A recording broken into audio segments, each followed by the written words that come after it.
Muchas gracias. La idea con la charla no es aburrirlos con pura listado de conceptos, sino tratar de resaltar cosas importantes en las cuales, sobre las cuales se va a hablar un poco más tarde durante todo el resto de la tarde, y enfatizar algunos puntos básicos que me parecen importantes que nos conciernen a todos en el manejo del paciente hipertenso. Como todos sabemos, la incidencia de hipertensión es bastante alta en cualquier país del mundo.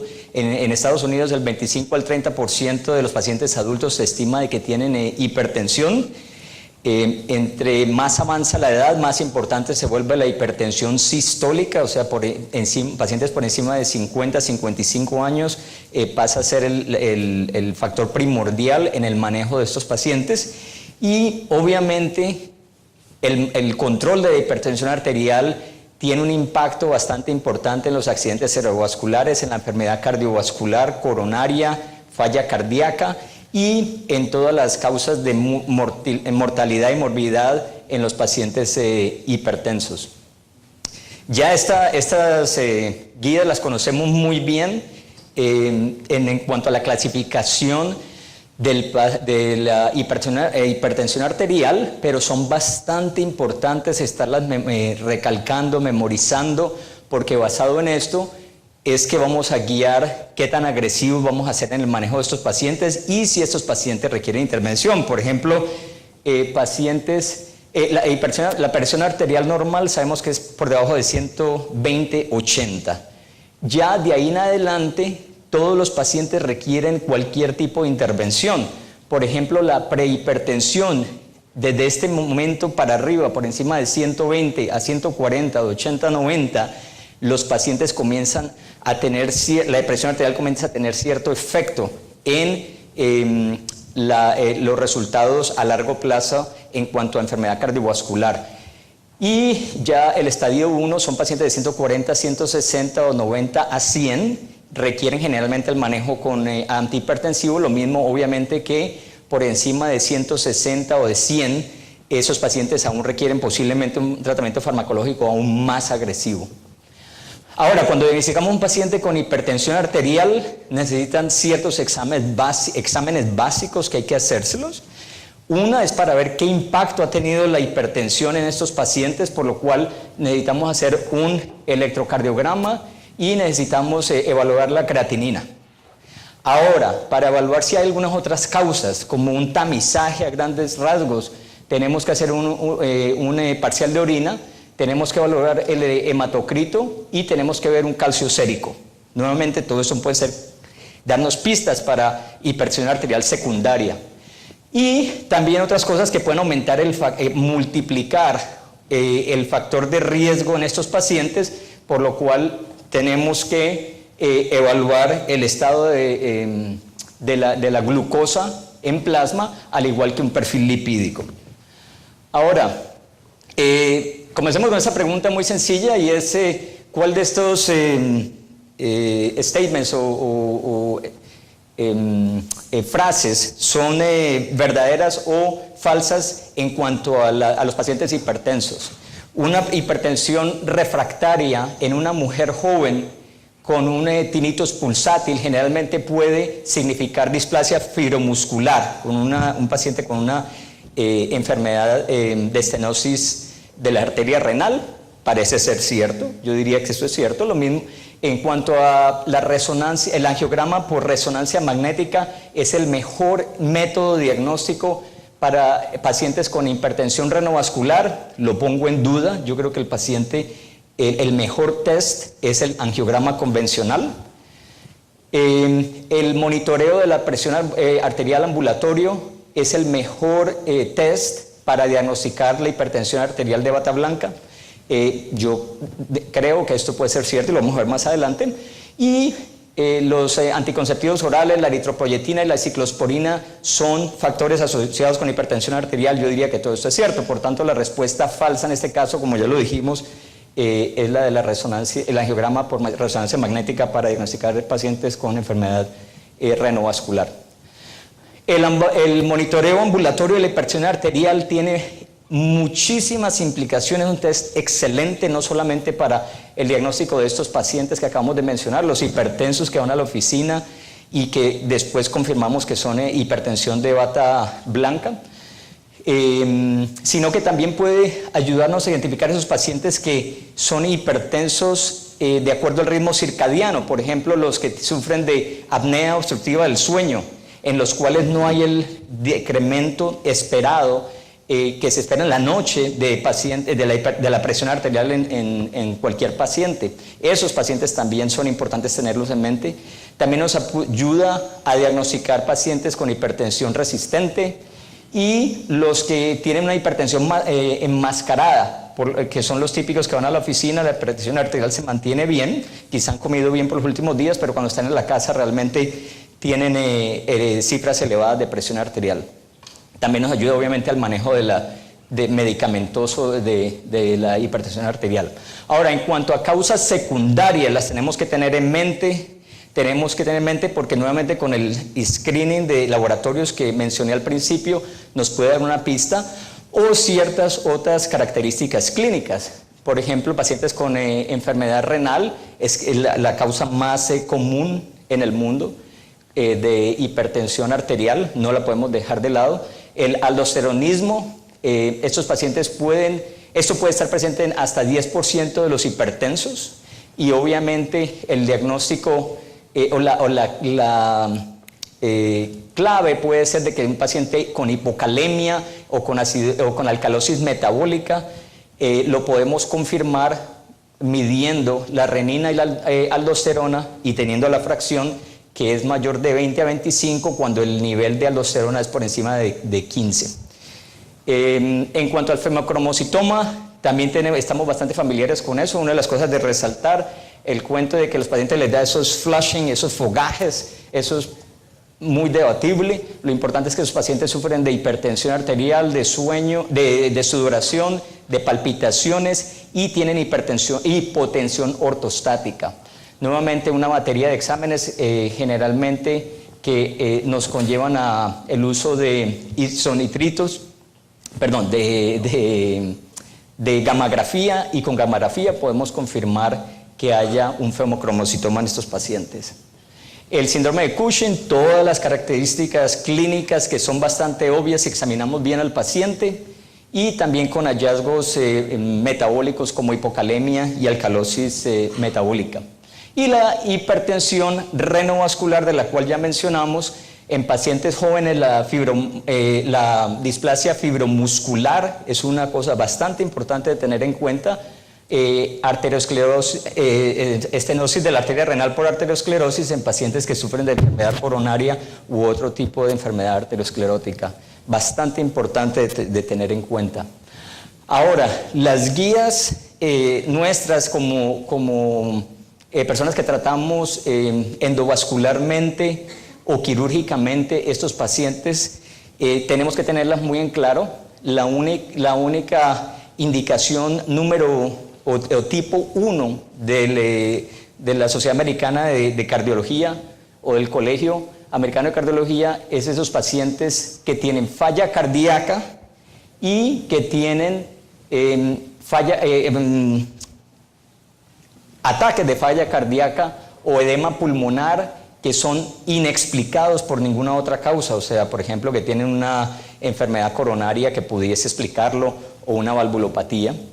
Es una clase 2 cuando estos pacientes se presentan con angina inestable, nuevamente no explicada por una enfermedad coronaria como tal, o en pacientes hipertensos no siempre tenemos que correr, siempre hay que descartar otras cosas, pero aquellos que tienen hipertensión acelerada, hipertensión resistente, como lo vamos a definir en unos minutos, o hipertensión maligna, o los cuales tienen hipertensión con un riñón de tamaño pequeño, o sea, está teniendo un impacto en el parénquima de este riñón, o los que son intolerantes a las medicinas, principalmente los que son intolerantes a los inhibidores de la ECA. Los comenzamos en ellos y vemos que esos pacientes entran en azotemia o desarrollan hipercalemia. Entonces, muy importante, a propósito de esos pacientes, cualquier paciente que iniciamos en cualquiera de estos antihipertensivos, debemos chequearle un potasio y una creatinina dentro de las siguientes par de semanas después de que iniciamos el tratamiento. Otra cosa importante es en cuanto a los pacientes que se presentan con estenosis de la arteria renal. Nuevamente no podemos saltar inmediatamente, aún si se presentan con anomalidades de la función renal, solamente los que encontramos que tienen una progresión en su función renal como tal, por elevación progresiva de la creatinina en tal caso. Generalmente si es bilateral, y si es en un riñón solitario también nos daría un poquitico más de indicación que esos pacientes necesitan ser revascularizados. Ahora, parece ser beneficioso, pero hay menos acuerdo en que pacientes con enfermedad renal crónica y una estenosis unilateral de la arteria renal debiesen ser tratados endovascular o quirúrgicamente, pero nuevamente no es completamente demostrado que eso sea así. Y aquellos pacientes que los más frecuentes, desafortunadamente, para tomar una decisión son los asintomáticos, o sea, no tienen ni falla cardíaca, ni angina inestable, ni falla renal, pero que se presentan con estenosis de la arteria renal bilateral o con un riñón único que tiene estenosis renal, y todos estos pacientes generalmente no tienen un beneficio que hayamos podido probar, pero se puede hacer si hay una buena justificación. Nuevamente, justificación me refiero a que se hayan descartado cualquier otras posibilidades de hipertensión, de falla renal o de alguno de los síntomas que ya mencioné. Hay muchas otras causas de hipertensión secundaria que todos conocemos. Ahora, en cuanto al tratamiento, cambios del estilo de vida son el tratamiento ideal para la prehipertensión que mencioné, pacientes con presiones de 120 a 140 o de 80 a 90. Todos esos pacientes de ahí para arriba tienen que ser tratados adecuadamente con los mejores cambios en el estilo de vida. Esto corresponde a una dieta adecuada, que es la que se ha definido en las guías como la dieta de DASH, ya explicaré, pero básicamente lo que consiste es en cambios habituales, como hace lógica de comer más frutas, verduras, bajarle a la ingesta de calorías, reducción del contenido de sodio en la dieta, pérdida de peso, especialmente si esos pacientes tienen un sobrepeso o lo que corresponde a un 10% por encima del peso ideal del paciente, limitar el alcohol, la ingesta de alcohol a 2 o menos bebidas por día en los hombres y a 1 a las mujeres. Lo mismo es el ejercicio aeróbico, lo que se dice es que tiene que ser mínimo media hora todos los días que sean posibles durante la semana, y obviamente parar de fumar, como hace lógica.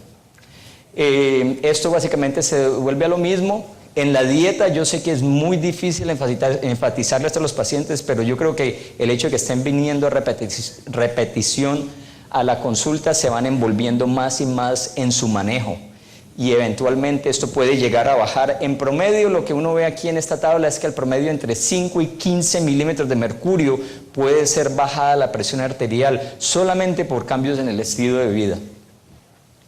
Ahora, en cuanto al tratamiento farmacológico, algunas tips claves aquí es de que todos los pacientes, la idea es de que los pacientes hipertensos lleguen a alcanzar una presión arterial menor de 140/90, en otras palabras, que alcancen al grado de prehipertensión para abajo. Eso es lo ideal, a no ser que sean diabéticos o tengan insuficiencia renal, como lo vamos a ver en una de las charlas futuras, en los cuales tiene que tratar de normalizarse la presión arterial, con la única excepción que me llama la atención es de que la sistólica va a estar por debajo de 130, no necesariamente por debajo de 120, pero básicamente la idea es que en este tipo de pacientes se tiene que tratar de normalizar la presión arterial. Dos conceptos muy importantes: pacientes con hipertensión de estadio 1 generalmente se pueden controlar con un antihipertensivo. pacientes con hipertensión de estadio 2, generalmente hay que arrancar con 2 antihipertensivos de base. O sea, no podemos, anteriormente era muy interesante y generalmente uno mismo comete el error de comenzar un antihipertensivo con un paciente de una presión de 170, 100, cuando realmente esos pacientes hay que arrancarlos de base con dosis bajas de 2 antihipertensivos e ir subiendo las dosis hasta alcanzar estos valores que ya mencionamos. Ahora, los pacientes por encima de 55 o 60 años se benefician igualmente desde el punto de vista cardiovascular de un tratamiento agresivo. Y en esos pacientes, como ya lo dijimos, la hipertensión sistólica es más importante que la diastólica. Lo otro importante en estos pacientes es de que en pacientes que tienen enfermedad cardíaca preexistente o son diabéticos con una hipertensión, por ejemplo, estadio 2, generalmente deberíamos de comenzarlos con inhibidores de la ECA y bloqueadores de los canales de calcio. Entonces, amlodipino y enalapril o cualquiera de ellos generalmente están demostrados, de acuerdo a un estudio reciente, de que tienen un mejor efecto.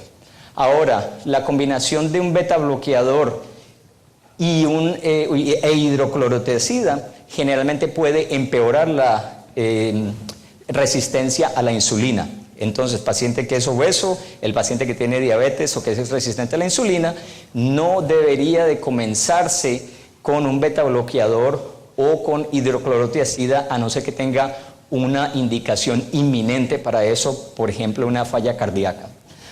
De lo contrario, el resto de pacientes pueden comenzarse con la hidroclorotiazida, sigue siendo el agente número 1 de acuerdo a las guías de JNCD7, sería siendo el agente de predilección, al igual que un beta bloqueador. La otra cosa bastante importante con los pacientes de edad que se me faltó decir aquí es de que son sensibles a la sal, son bastante sensibles a la sal. Entonces, recalcar de que ellos tienen que disminuir la ingesta de sal y comenzarlos en un diurético es bastante importante. Bueno, en cuanto a las tiazidas, yo creo que somos bastante familiares a eso, no le voy a perder mucho tiempo aquí. Lo otro es el tema de hipertensión resistente, que es un tema que de pronto tendemos a abusar, pero la definición precisa es de que es un paciente que está siendo tratado con 3 o más medicamentos, uno de ellos siendo un diurético. Esos pacientes se llaman hipertensión arterial resistente, o aquellos que por fin se controlan en 4 antihipertensivos o más. Entonces, esos pacientes por definición tienen una hipertensión resistente. Generalmente tienden a ser de edad más avanzada, obesos, diabéticos o de la raza afroamericana. Son muy sensibles a la sal y también el consumo de alcohol influye muchísimo en eso. Tenemos que indagar bastante en eso. Tenemos que descartar que esos pacientes tengan hiperaldosteronismo y que tengan hipertensión arterial renovascular por estenosis de la arteria renal, que valga la redundancia. Algo bastante interesante en estos pacientes que generalmente se nos puede pasar es que son bastante sensibles o pueden ser bastante sensibles al uso de los antagonistas de los receptores de los mineralocorticoides, la espironolactona o aldactone. Es un agente que de pronto lo dejamos muy para el final y en estos pacientes puede ser un agente de bastante valor. Nuevamente, volviendo a los diuréticos, sigue siendo el agente de primera línea, especialmente en los pacientes de edad avanzada y en los pacientes afroamericanos son muy sensibles a estos agentes.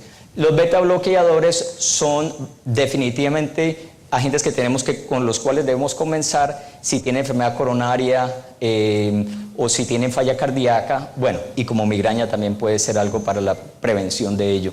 Ahora, el efecto de resistencia a la insulina es bastante importante de tener en cuenta.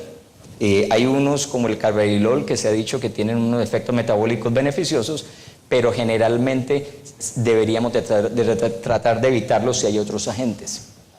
Los inhibidores de la ECA son de bastante beneficio en los diabéticos, en los pacientes con enfermedad renal o con falla cardíaca, y ayudan, contrario a los beta bloqueadores, a mejorar la sensibilidad a la insulina.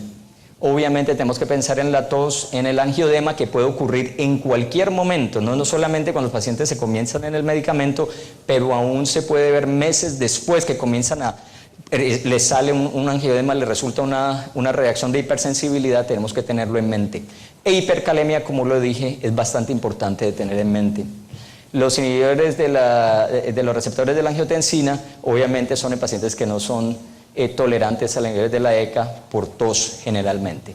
2 minutos. ¿Cuánto? Quedan 2 minutos. Ay. No me voy a demorar más aquí entonces. En cuanto a las emergencias hipertensivas, son de manejo hospitalario.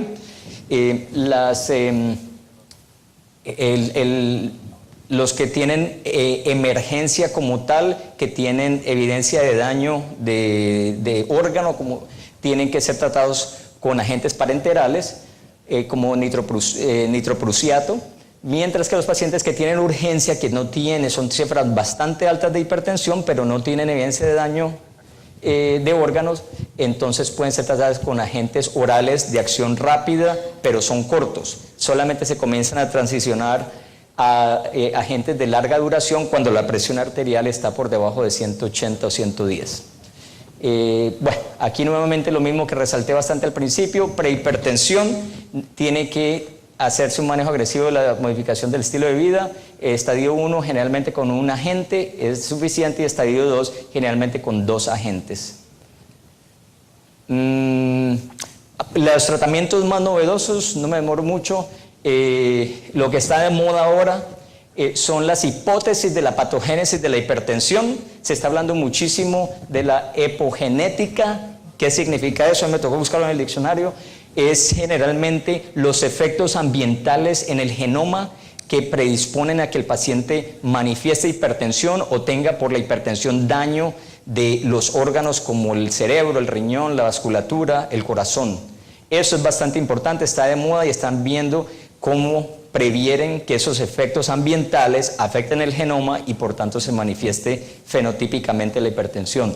El rol del sistema inmune también está bastante de moda, porque parece que la hipertensión tanto puede predisponer a que el sistema inmune se active inapropiadamente, o una activación del sistema inmune como tal cause hipertensión y daño de muchos órganos. Ahora, brevemente, porque de esto se va a hablar mucho más durante la tarde, es de la denervación de la arteria renal por catéteres, y algo bastante interesante de la estimulación de los vasoreceptores de la carótida. Solamente una diapositiva en esto.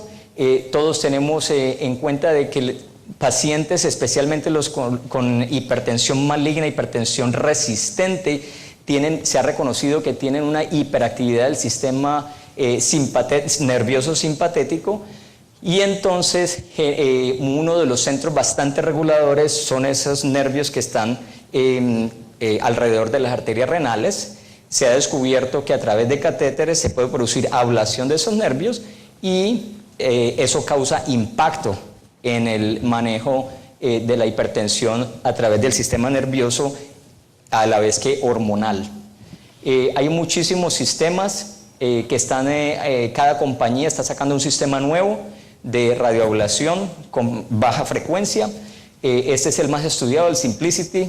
Ahora, las conclusiones, como ya lo mencioné, en pacientes, esto viene de las guías, en pacientes de más de 50 años, la hipertensión sistólica es bastante importante, incluso más importante que la diastólica. El riesgo de hipertensión, el riesgo cardiovascular comienza a aumentar cuando la presión está por encima de 115/75, y se dobla el riesgo cada vez que aumenta la sistólica por encima de 20 o la diastólica por encima de 10. En individuos con una hipertensión, una presión arterial entre 120 y 140 u 80-90, son prehipertensos, se benefician de manejo de cambios del estilo de vida muy agresivos. Los diuréticos de tipo tiazida siguen siendo la primera línea de manejo, con las excepciones que ya mencioné, ante todo de resistencia a la insulina, y hay muchísimas otras indicaciones absolutas si el paciente tiene falla cardíaca o si tiene enfermedad coronaria para otros agentes. Pero lo importante es que para hipertensión grado 1, generalmente un agente; para hipertensión grado 2, generalmente 2 agentes. Y se aumentan las dosis hasta que se logre una presión estable. El paciente, este es otro punto, el final y el más importante, de que el paciente tiene que estar muy envuelto en su manejo para controlar toda la dieta, la sal, el alcohol, el fumar y todo esto. Y además de eso, para ser bastante adherido a las medicaciones y a las recomendaciones. Gracias.